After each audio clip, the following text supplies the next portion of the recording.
Amém? Abra sua Bíblia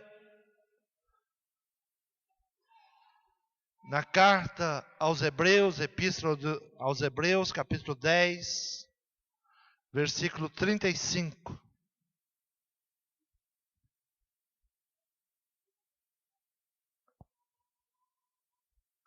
Hebreus, capítulo 10, versículo 35.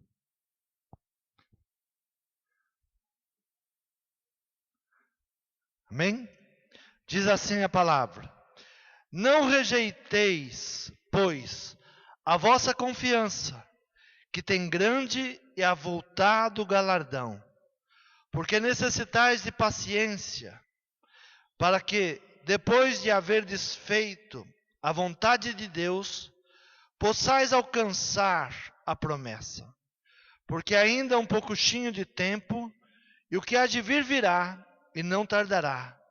Mas o justo viverá da fé, e, se ele recuar, a minha alma não tem prazer nele. Nós, porém, não somos daqueles que se retiram para a perdição, mas daqueles que creem para a conservação da alma. Amém? Podeis tomar assento. O apóstolo Paulo, ele envia uma carta a uma igreja, e essa carta é uma carta de exortação, é uma carta falando sobre algo que essa igreja vinha fazendo, e que deveria ser mudado a sua maneira de agir, ou a sua maneira de prestar um culto a Deus. Então Paulo dá uma carta, exortação a perseverar na fé. Chama eles para perseverar na fé. E nós estamos nessa série de mensagens, A Minha Fé Tem Razão. Nós precisamos dar razão à nossa fé, ou saber por que devemos continuar tendo fé. Então Paulo, a primeira coisa que chama, diz: não rejeites, pois a vossa confiança, que tem grande e avultado galardão. Galardão é recompensa, é pagamento.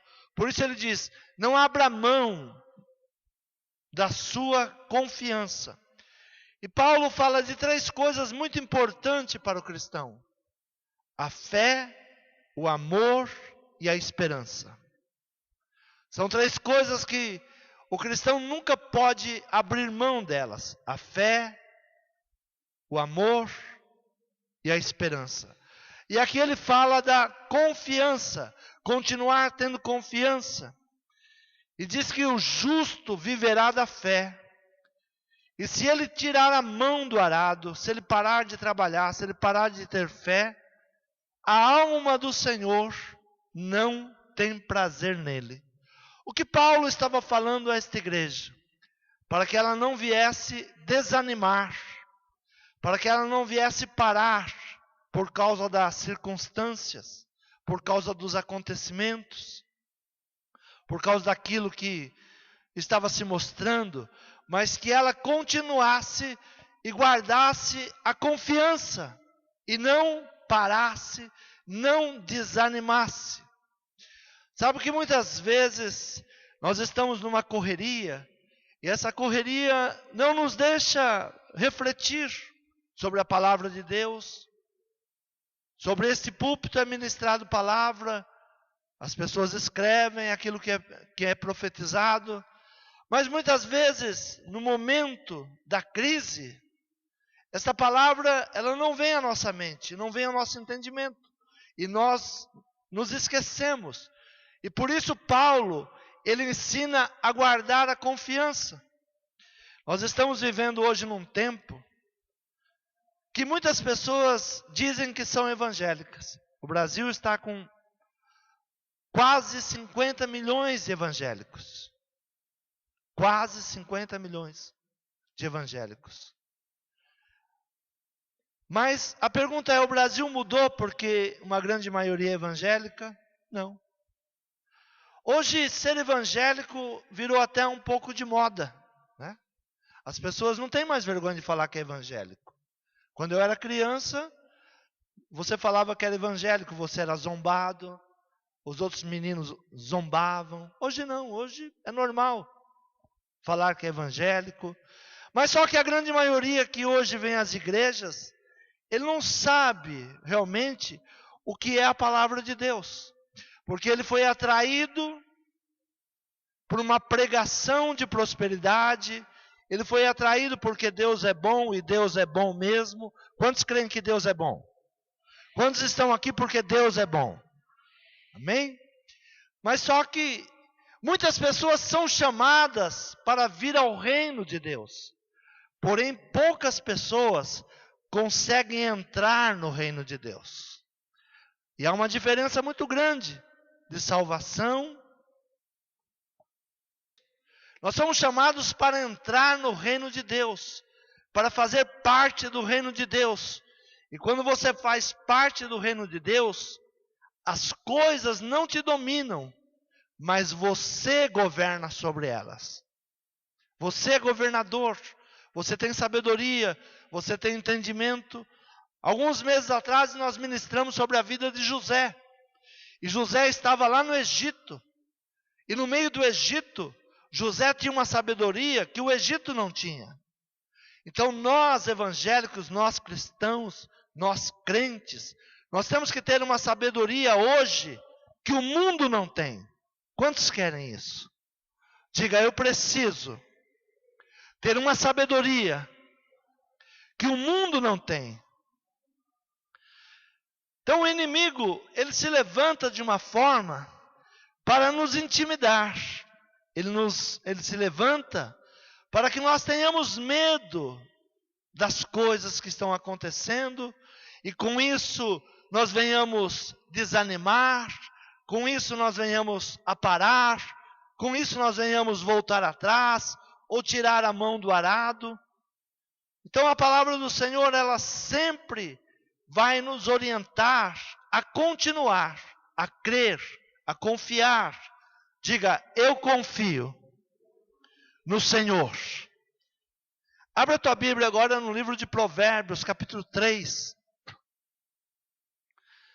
Provérbios, capítulo 3, no versículo 21. A palavra diz assim: Filho meu, não se apartem estas coisas dos teus olhos. Guarda a verdadeira sabedoria e o bom juízo, porque serão vida para a tua alma e graça para o teu pescoço. Então andarás com confiança no teu caminho e não tropeçará o teu pé. Quando te deitares, não temerás. Sim, tu te deitarás e o teu sono será suave. Não temas o pavor repentino, nem a assolação dos ímpios quando vier, porque o Senhor será a tua esperança e guardará os teus pés de serem presos. Amém? Então andarás com confiança. A palavra do Senhor diz assim: olha, essas coisas guarda diante dos teus olhos. Se lembra que a semana passada nós falamos sobre olhar? Quantos estiveram aqui a semana passada? A palavra foi sobre olhar. Há uma diferença de como você olha. Se você apenas olhar as coisas no mundo natural, você ficará com medo. Mas se você tiver um olhar espiritual, você terá confiança em Deus. Diga, o meu olhar em Deus me traz confiança. Então a palavra diz exatamente isso, para que você guarde essas coisas diante dos teus olhos. Filho meu, não se apartem essas coisas dos teus olhos. Guarda a verdadeira sabedoria e o bom juízo, que essas coisas devem estar diante dos nossos olhos. Aí ele diz, quando vier o terror, quando vier o pavor repentino, quando vier a assolação, quando tudo isso vier, você não vai temer, porque o teu olhar está na palavra de Deus. Digo, meu olhar está na palavra de Deus. Eu creio na palavra profética. Sempre quando Deus ia falar com o seu povo, Ele usava os sacerdotes, os levitas. E os levitas tocavam a buzina, o shofar. Às vezes o pastor Marcos toca aqui, né? O shofar. Aquilo é chamando o povo. E sempre que se toca o shofar, está dizendo, Deus vai falar. E quando Deus vai falar, a Bíblia diz que todo o povo se posicionava como se fosse apenas um homem. Então havia uma grande multidão, mas quando se olhava para a multidão, é como se estivesse vendo apenas um homem. Porque ninguém se mexia, ninguém saía, todo mundo ficava esperando, ouvindo Deus falar. Então quando tocava a buzina, todos esperavam o que Deus ia falar. Hoje a gente vem à igreja e a gente não vem com o mesmo espírito de ouvir Deus falar. Algumas pessoas trazem celular e ficam olhando, algumas pessoas ficam pensando não sei aonde, outras entraram, mas chegaram muito tarde, outras não vieram. Então hoje nós estamos com um olhar muito diferenciado. E sempre que o povo de Israel, ele começava a ser dominado pelos seus inimigos, Deus levantava um profeta e Deus dizia assim, vocês não têm dado crédito à minha palavra. Quando eu falo, vocês não escutam. Os seus ouvidos, eles não estão prontos para ouvir a minha palavra. Quando o povo saiu lá do Egito, muita gente saiu do Egito. Mais de 3 milhões de pessoas saíram do Egito. Mas junto com o povo, filhos de Abraão, saiu um povo que gostava dos filhos de Abraão, que gostava do seu Deus, que sabia que o seu Deus era poderoso. E eles caminhavam junto com esse povo no meio do deserto. Mas era um povo que queria o quê? Interesseiro. Eles queriam chegar numa terra boa, numa terra prometida.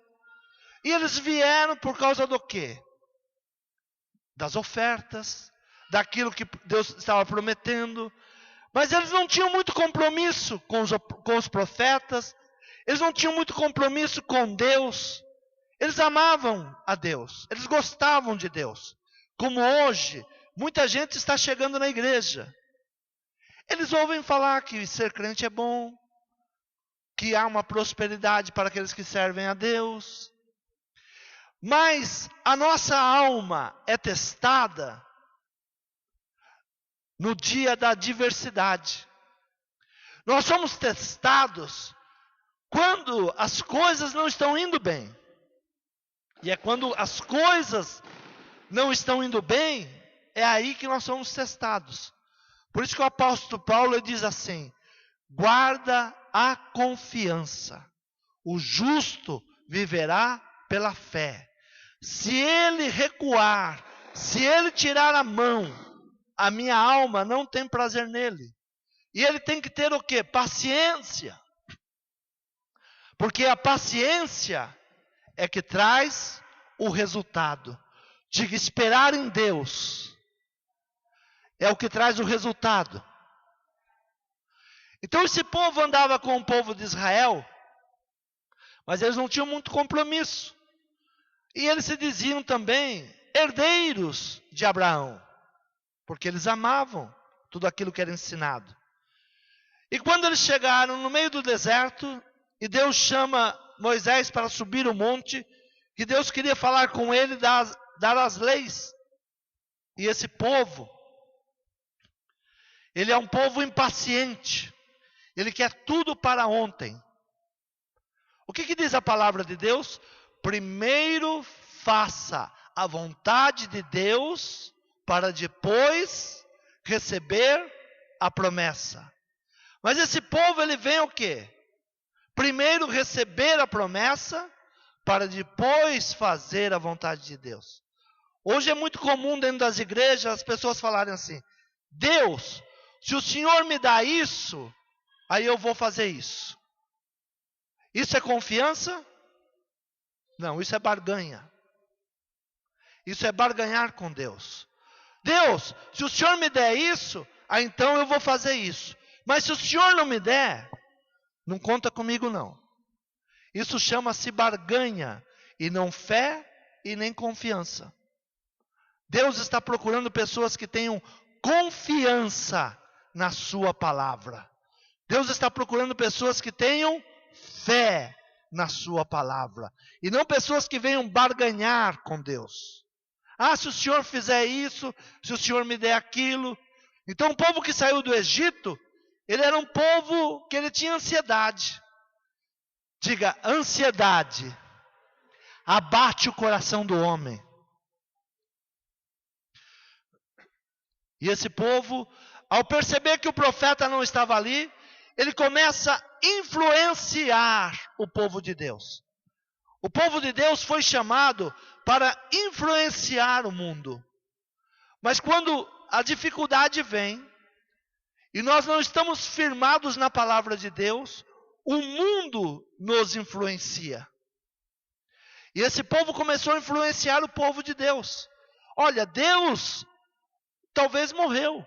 O Deus que tirou vocês lá do Egito talvez morreu. Moisés sumiu. Façamos um bezerro. E pediram o ouro que tinha e fizeram um bezerro. E o que eles declaram ali? Esse bezerro é o nosso Deus. Diga, quando você não tem fé, quando eu não tenho fé, quando eu não tenho paciência, quando eu não tenho confiança, o povo do mundo consegue me influenciar. Por isso nós devemos viver na confiança. Por isso, Salomão escrevendo, ele diz: filho meu, não se apartem essas coisas dos teus olhos. Guarda a verdadeira sabedoria e o bom juízo, porque serão vida para a tua alma e graça para o teu pescoço. Então, diga, então, andarás com confiança no teu caminho e não tropeçará os teus pés. Quando você guardar a palavra de Deus, quando você tiver confiança na palavra de Deus, você não vai cair, você não vai tropeçar, você não vai desanimar, e você vai ser mais do que vencedor. Quantos querem ser mais do que vencedores? Eu gosto muito do Velho Testamento. Algumas pessoas falam, o apóstolo prega muito no Velho Testamento. Eu gosto muito do Velho Testamento. Porque o Velho Testamento, ele reflete o quê? O mundo natural, mas apontando para o mundo espiritual. Então o Velho Testamento fala de guerra, fala de conflitos, mas tem muitos princípios para se viver hoje. Nós temos que ler as histórias do passado e não olhar apenas como histórias, mas dali tirar princípios para viver hoje. Abra a tua Bíblia em Neemias capítulo 4.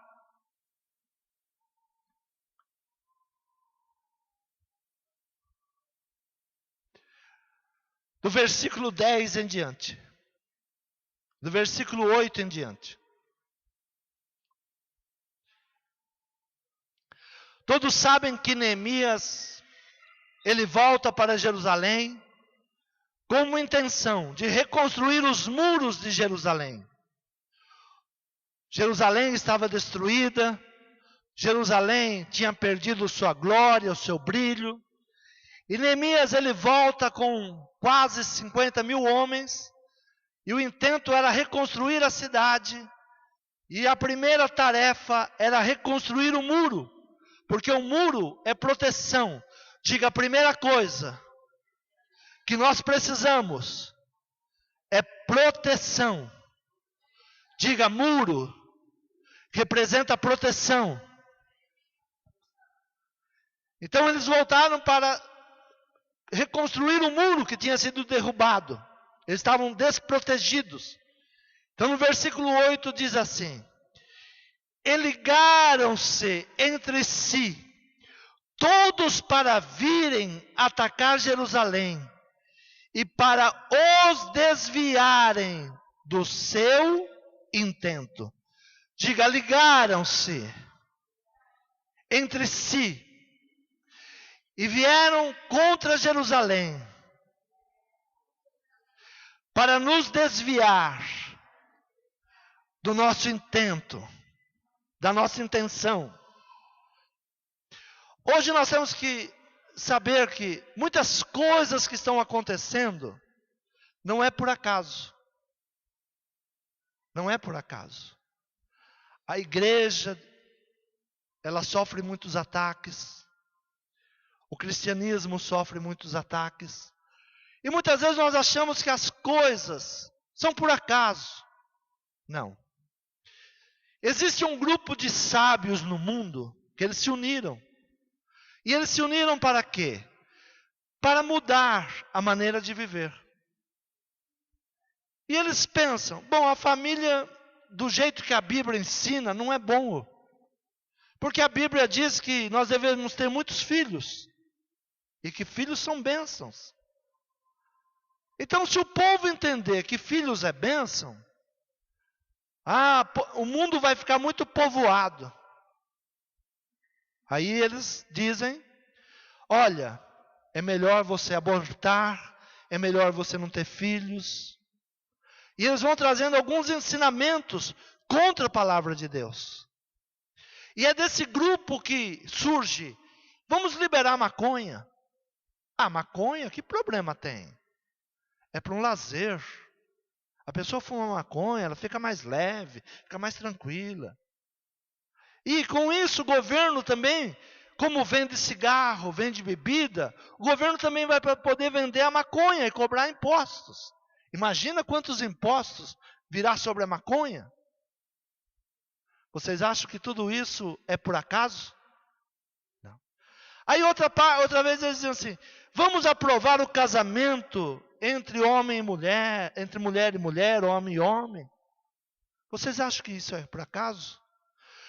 Você liga a televisão hoje, o que mais você encontra? Pessoas que não têm dotes nenhum de artista, mas estão lá falando do quê? Da sua sexualidade. Aí você põe num canal, ela está, põe no outro, ela está, põe no outro, ela está. Aí você pergunta, nossa, como ela é famosa. Em todos os lugares, ela está falando que ela virou de sexo. Vocês acham que isso é por acaso? Não é por acaso. Você acha que essa pessoa que não tem dote, não tem dinheiro e não tem dote artístico, ela poderia estar nos programas de televisão? Não. Alguém está financiando para que ela esteja lá. Alguém está financiando. Mas nós achamos que tudo isso é normal. Nós achamos que tudo isso é por acaso. E o que diz? E ligaram-se entre si, todos para virem atacar Jerusalém. Diga, Jerusalém é a igreja. Então se juntaram para atacar Jerusalém. Então disse Judá, já desfaleceram as forças dos trabalhadores, e o pó é muito, e nós não poderemos edificar o muro. A tribo de Judá, ela fazia parte do povo de Deus, mas ela tinha sido comprada, ela tinha se corrompido. Então ela começa a falar entre os irmãos, olha, é muito trabalho, é muita dificuldade fazer essa obra. O projeto Obed-Edom é bom, mas é muito trabalho, é muita exigência. Esse era o grupo da tribo de Judá. Ele ficava no meio do povo de Deus, tentando trazer o quê? O desânimo. Olha, é muito pó, tem muito entulho. E com isso, eles iriam enfraquecendo o ânimo daqueles que queriam fazer a obra. Por isso a palavra do Senhor diz: não desanima, não pare, não tire a mão do arado. Se você tirar, a minha alma não tem prazer em você. Continua, versículo 11. Disseram, porém, os nossos inimigos: nada saberão disso, nem verão, até que entremos no meio deles e os matemos. Assim faremos cessar a obra. Mais uma artimanha do inimigo. Vamos entrar no meio deles. Eles vão pensar que nós somos um deles. E quando eles menos perceberem, nós já matamos eles. Nós já paramos a obra. Nós já fizemos eles desistir. A Rede Globo sempre perseguiu a igreja. Quantos acreditam que a Rede Globo agora mudou? Ninguém? Mas tem pastor que acredita. Tem cantor que acredita. E cantor que você compra CD, que você compra DVD, trabalha para eles. E você acredita que a Rede Globo quer o bem da igreja? Ué, se você não acredita, por que você compra CD deles? Por que você compra DVD deles? Veja a estratégia. Disseram, pois, os nossos inimigos nada saberão disso, nem verão, até que entremos no meio deles e o matemos. Assim pararão a obra. Assim pararão a obra. Hoje você chama um cantor, você pensa que fala com o cantor, não fala mais com o cantor. Você vai falar com a assessoria do cantor. Aí ele diz assim: olha, que bom, a sua igreja quer levar o nosso cantor lá? Muito bom, isso é bom. Nós vamos orar. Me dá o endereço da sua igreja, me dá o CNPJ. Quantas pessoas tem na sua igreja? Aí nunca mais se responde. Sabe por quê?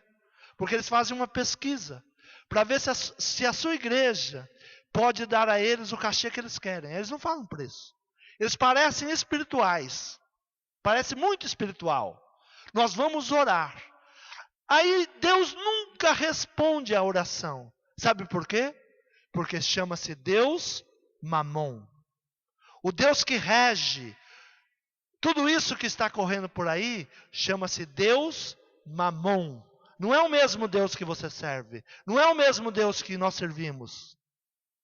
Mas a igreja hoje, ela está acostumada a colocar aqui em cima o quê? Palestrantes, animadores de auditório. Como tem gente animando auditório hoje, né? E crente rindo. Fala da desgraça do casamento rindo.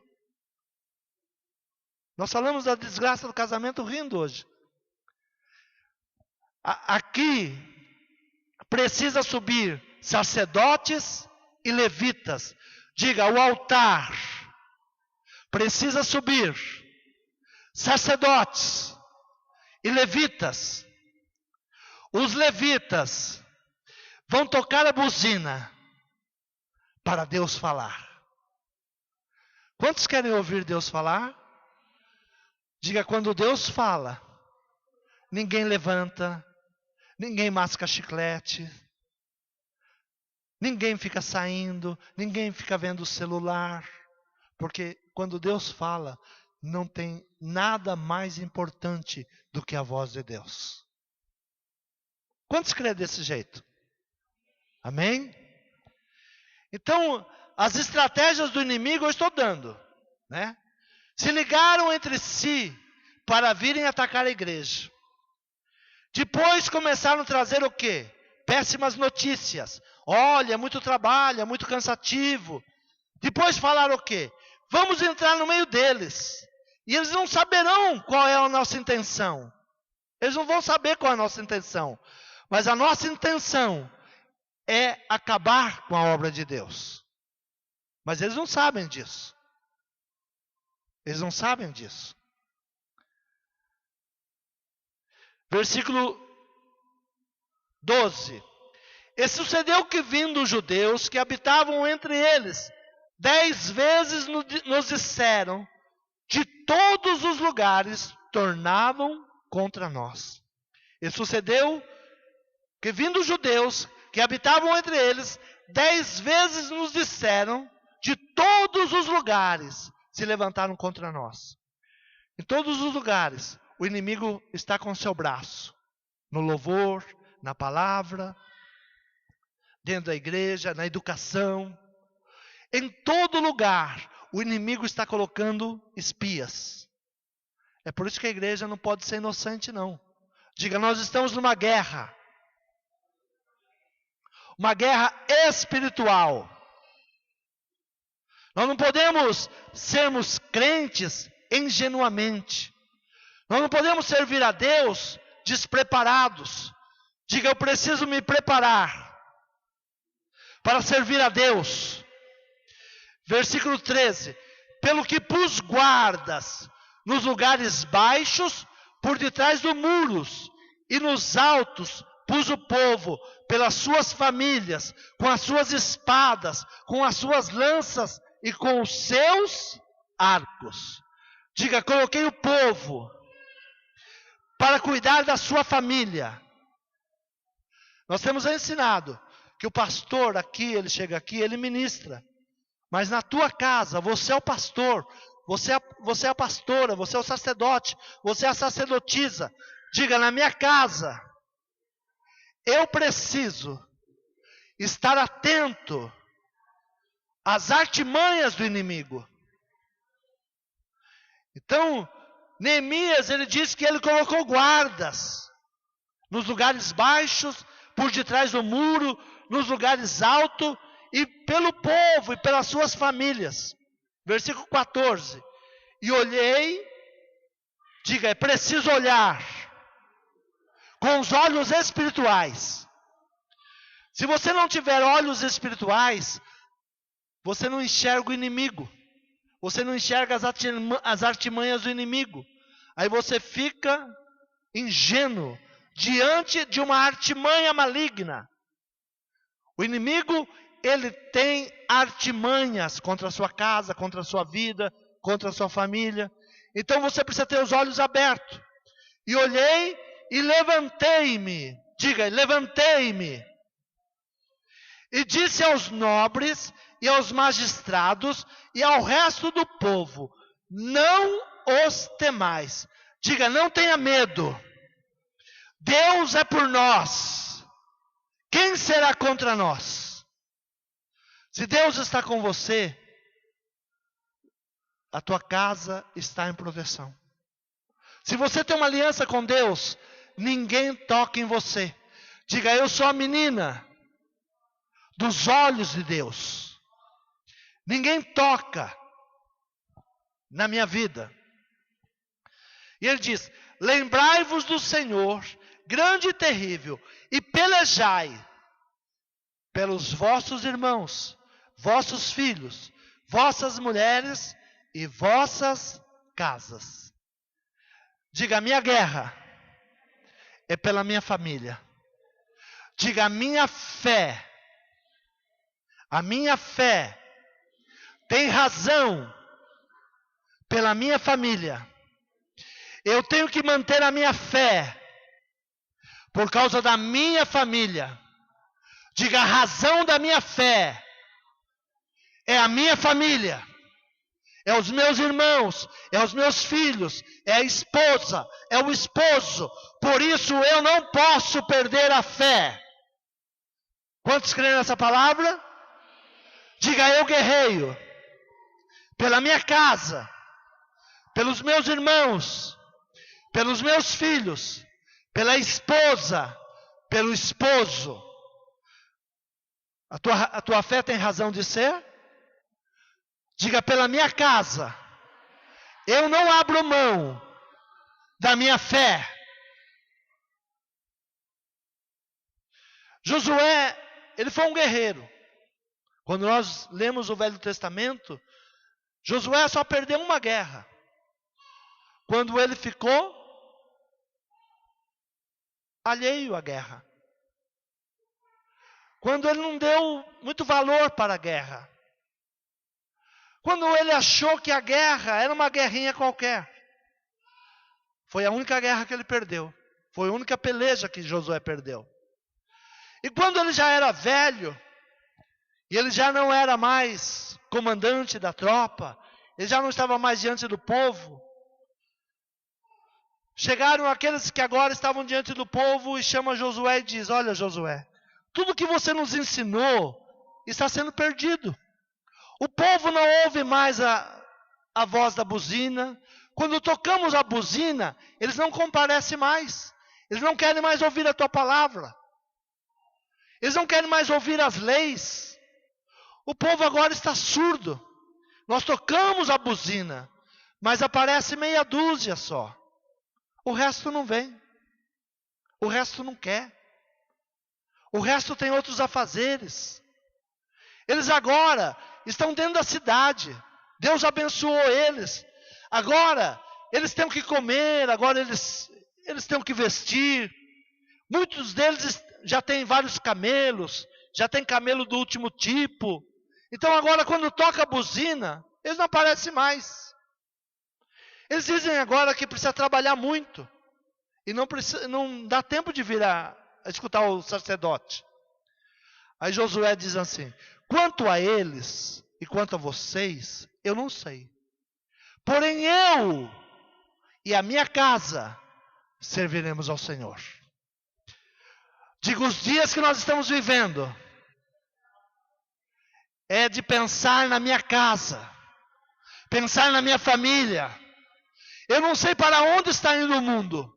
Eu não sei qual a decisão dos outros. Mas eu e a minha casa serviremos ao Senhor. Quando você não tem esse propósito no seu coração, qualquer um que chega perto de você e fala assim: ah, mas é muito cansativo. Você vai na igreja de novo. Ah, você vai entrar nesse projeto? Ah, é muito difícil. Essa é a tribo de Judá, que quer roubar o teu coração. Agora, se você é como Josué, homem valente, homem com outro espírito, você tem uma resposta. Quanto a você, eu não sei, filho, o que você vai fazer. Porém, eu e a minha casa serviremos ao Senhor. Diga: a minha guerra, a minha luta, a razão da minha fé é pela minha casa, é pelos meus irmãos, é pelos meus filhos, é pela esposa, é pelo esposo. Eu e a minha casa serviremos ao Senhor. Você crê nessa palavra?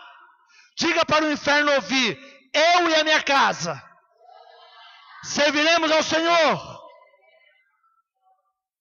Versículo 9, para nós terminarmos. 19, versículo 19. E disse eu, isso é Neemias falando.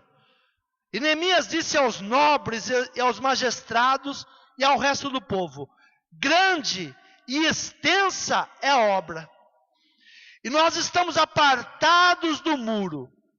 Irmãos, olha que princípio fabuloso esse. Ele chamou os nobres, chamou os levitas, chamou os sacerdotes e chamou o povo. Ele diz: olha, a obra é muito extensa.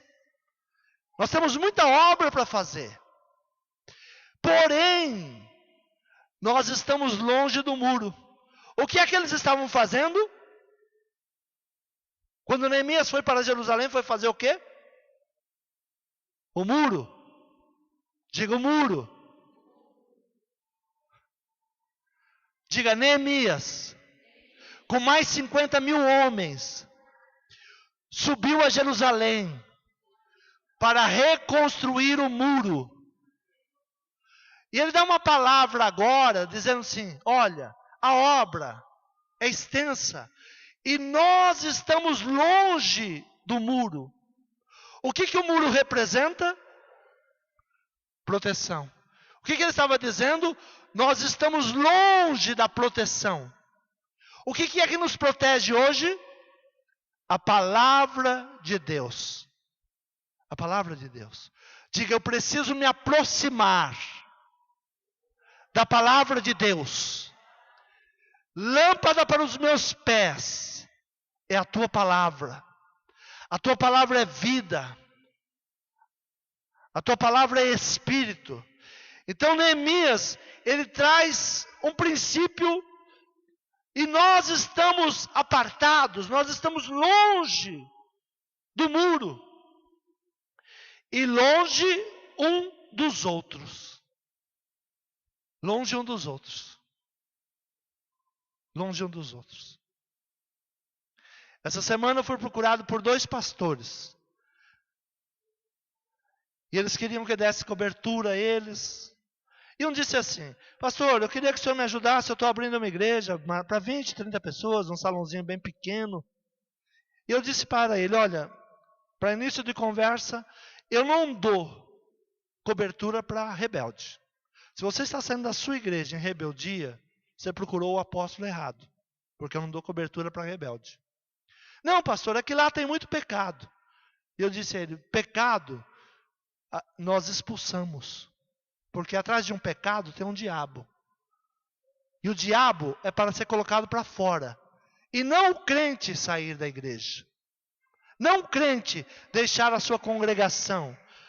No mesmo texto que eu comecei a ler, Paulo, ele traz uma palavra ao povo.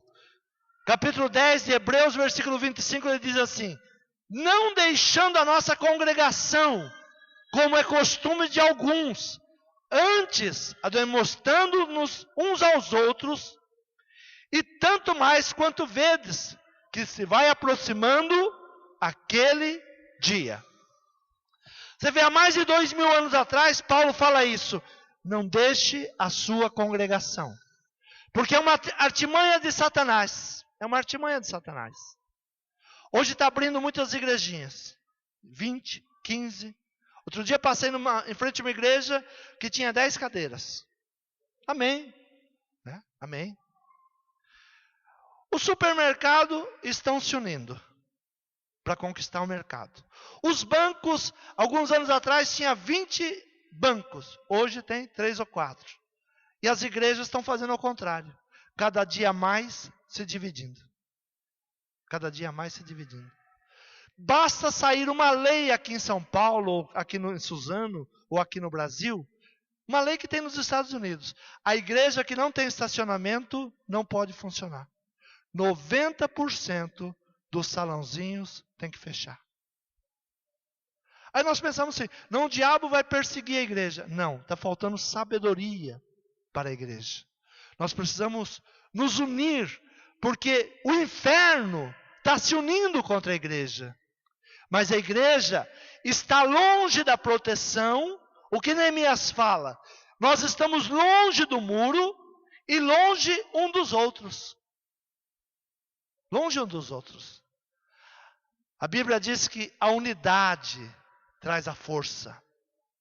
Que em cima da unidade vem a unção de Deus. Que através da unidade vem o poder de Deus. Mas nós pensamos o quê? Em nos desunir.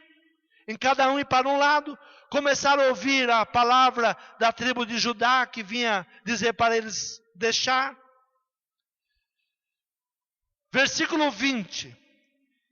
No lugar onde ouvirdes o som da buzina, diga: o som da buzina é Deus chamando.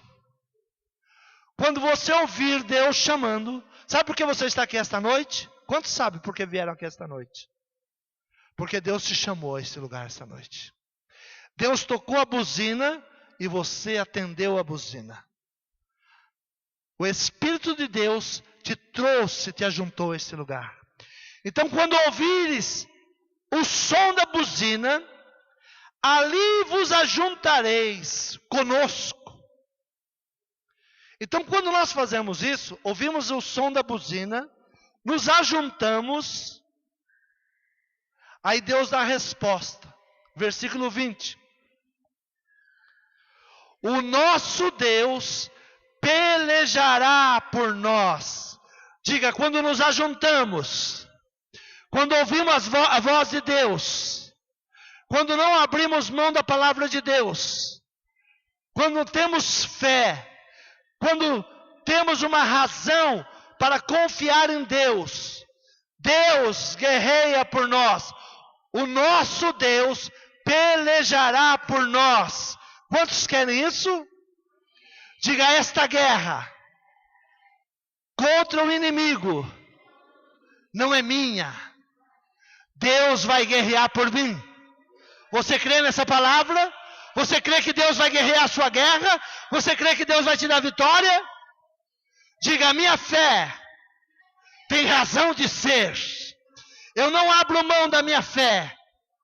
Eu guerreio pelos meus irmãos, pelos meus filhos, pela esposa, pelo esposo, pela minha casa. Quantos vieram fazer isso aqui essa noite?